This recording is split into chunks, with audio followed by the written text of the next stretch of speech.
Good morning. We welcome you again to the live video, trying to offer you some encouragement this morning, and I hope it will be an encouraging time to you.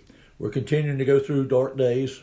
Our lifestyles have been changed. We're having to use a different type of schedule than we would normally use, and many of us are staying at home, staying in place as we've been asked to do. And hopefully we're seeing a change in the curve of the COVID-19 virus. The spread seems to be leveling off.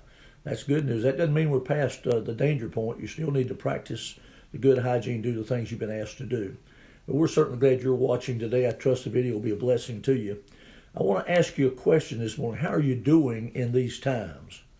What are you becoming in these times? In the scripture, 2 Timothy chapter 3, Paul is writing to encourage Timothy, and he talks about perilous times. This know also that in the last days perilous times shall come.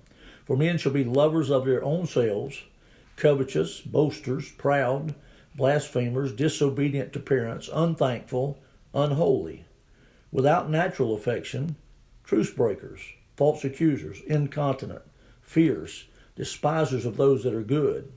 They'll be traitors, heady, high-minded, lovers of pleasure more than lovers of God, having a form of godliness, but denying the power thereof. From such turn away. Paul is encouraging Timothy and those in the following Timothy's ministry there to be careful. In perilous times, it's hard to maintain a good testimony. Paul refers to those perilous times, and we know he's talking about different times than what we've been living in. Perilous times, by the way, crime and hatred and wickedness, and what we've been talking about here in the scriptures has all been going on around us. But now we have an added factor, and that is the pandemic and our orders to stay home, businesses closed, different lifestyle. But I still ask the same question. I think it's still very important for us as children of God, as Christians, to ask ourselves, how are we doing? What are we becoming in these times? What personal testimony are you giving or sharing every day with family and friends and co-workers in difficult times?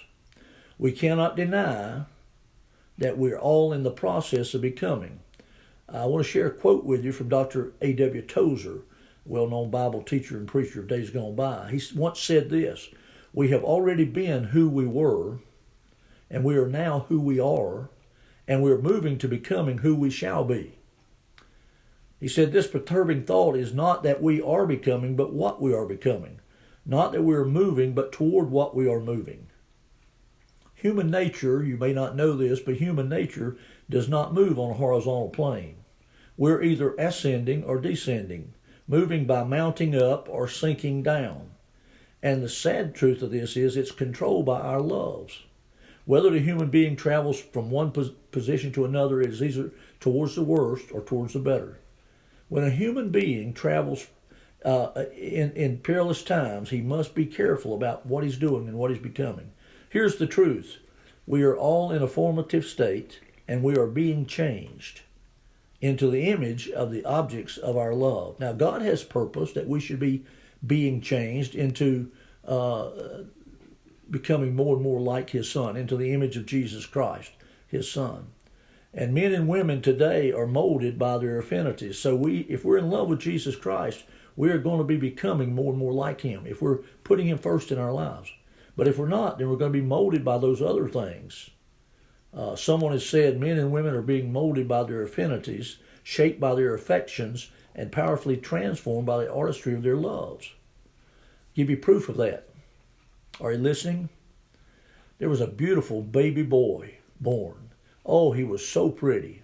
His parents decided to name him Adolf. He was a pink-cheeked young toddler and brought a great joy to his family. One day, he became a man. That man was drawn by his affinities to become the man we know as Adolf Hitler. Yes, he was somebody's beautiful little boy at one time, but he became a man that tried to destroy the world and all that was good in it. Let me give you a biblical example of that, and we'll use a woman this time. You remember the story of Jezebel. Certainly we all do. Jezebel was a woman that was so hated that her chamberlains threw her out the window. And even the dogs would not even lick up the blood. They would not even eat her carcass. Think about it. How could a woman be so hated? Oh, but she was one time somebody's little darling girl, a beautiful little baby girl. But Jezebel became a hated woman whose chamberlains threw her out the window. Well, how are we doing? How am I doing? How are you doing? In these difficult times, in these different times, in these hard times, in these bad times, describe it however you like. Are we becoming what God would have us to be? Or are we being shaped by the loves of our lives? Oh, take stock, take a look, take inventory during this time, folks, and see what these times are doing to you.